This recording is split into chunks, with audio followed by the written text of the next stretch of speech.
ajma'in, ya Allah, demi keizzahmu aku akan balas menyesatkan, ya, karena engkau telah menyesatkanku maka aku akan balas menyesatkan mereka. Kalau sekarang tujuan utama iblis dan bala tentaranya adalah menyesatkan manusia dari jalan yang lurus, maka dukun tidak akan bisa kerjasama, tukang sihir tidak akan bisa kerjasama, dan paranormal tidak akan bisa kerjasama dengan syaitan kalau tidak menjalankan misi dan visinya, yaitu sama-sama menyesatkan manusia. Maka dikatakan oleh Imam Al-Khattabi, orang yang memiliki tenaga dalam yang tajam, makanya rata-rata kehebatannya itu Masya Allah, tenaga dalamnya. Nafsu yang sangat jahat, karena gejolak nafsu yang sangat jahat itu mengundang jin setan itu cepat. Makanya panas bawaannya, tabiatnya panas, pemarah, emosi, ya. Dia gampang dendam, dengan pelampiasan dendam dengan segala cara atau menghalalkan segala cara, yang itu semuanya diberikan wahyu oleh syaitan karena sejalan misi dan tugasnya. Nah, sekarang untuk membuktikan, untuk membedakan tukang ruqyah dengan dukun. Karena ada beberapa orang yang sengaja buka tempat-tempat ruqyah center. Makanya di sini saya sarankan kepada antum semua, barangkali mendirikan tempat ruqyah center, hentikan. Karena ya ikhwan, gara-gara ruqyah center akhirnya jin juga mendirikan surup center. Ya, ada ruqyah center, surup center, kesambet center. Jadi artinya dia membuat kesurupan massal juga. Karena jin sama, dia ketika diserang bareng-bareng dia juga koordinasi. Kayak gini panitia daurah, bareng-bareng, yuk kita daripada nyerang sendiri-sendiri, ngumpul. Jadi membuat forum, dia forum kesurupan center, atau nyurup satu sekolahan, karena mereka diserang bareng-bareng. Dan tolong dicamkan ya ikhwan, ruqyah itu lebih baik adalah meruqyah dirinya sendiri. Di samping menafikan apa yang telah dijanjikan oleh Rasulullah SAW masuk surga tanpa hisab, minta. Orang yang suka minta ruqyah nanti lambat laun akan ketergantungan. Dan kalau ada mujarabnya pun, dia akan menganggap si ustadz yang tukang ruqyah itu ada sesuatu kelebihan yang dimiliki oleh tabib dan dukun. Sehingga orang awam yang mungkin kurang paham akidah menyamakan antara ustadz yang tukang ruqyah dengan dukun. Makanya lebih baik sendiri-sendiri. Dan ya ikhwan, jin itu masuk ke tubuh manusia itu per detik, per menit. Sementara kita ruqyah kalau ngandelin ustadz per minggu. Bahkan ada di antara jin yang ngerjai, ketika dibawa ke ustadz, jinnya keluar nunggu di gapura.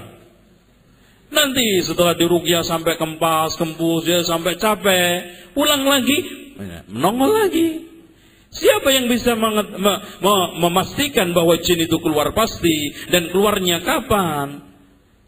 Sementara Allah Subhanahu wa taala menegaskan, innahu yarakum huwa wa qabiluhu min haitsu la tarunahum. Sesungguhnya jin dan kabilahnya bisa melihat kalian, kalian tidak bisa melihat mereka.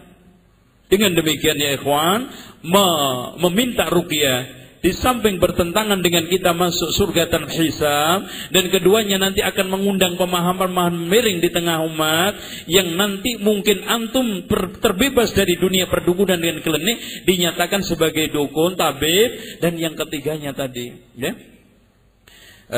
Tadi mungkin orang menganggap, wah ini kayaknya sama dengan si ustadz ini, si kiai ini, atau dukun ini. Sampai, ya kurang 15 menit.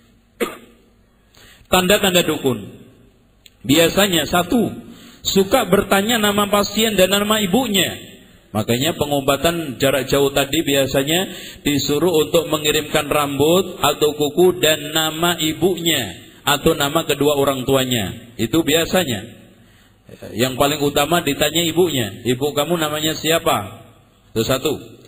Suka mengambil sesuatu yang bisa dipakai, biasa dipakai pasien. Contoh baju, peci, bahkan di antara mereka minta BH atau dalam untuk melakukan aksi perdukunannya.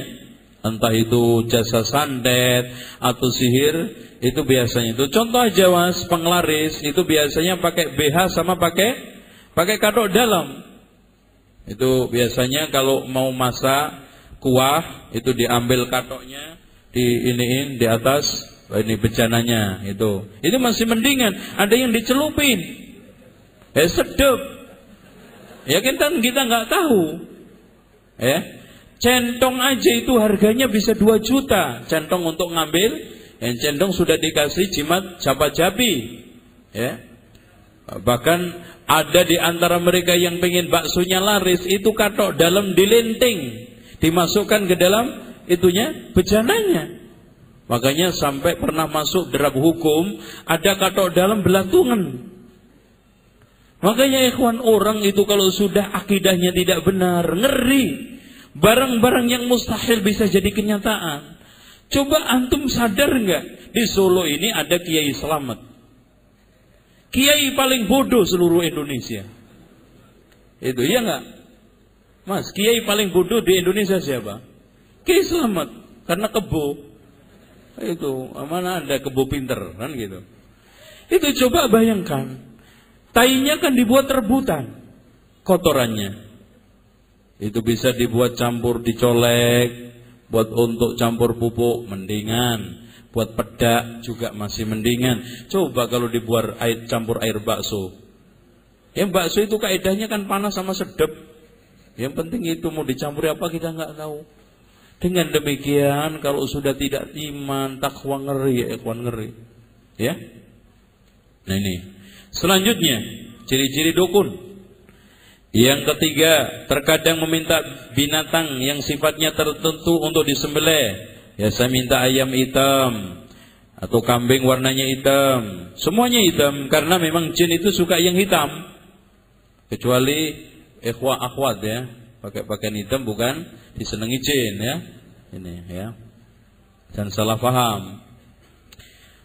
Kadang-kadang darah dioleskan atau disembelih, darah dioleskan, kepalanya diambil, ditanam di tengah rumah atau pojokan rumah.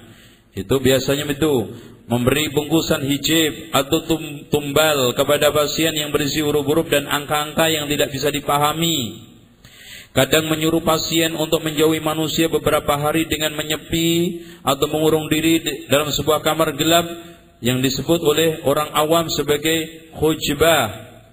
Kadang meminta pasien untuk tidak menyentuh air selama beberapa hari, biasanya 40 hari.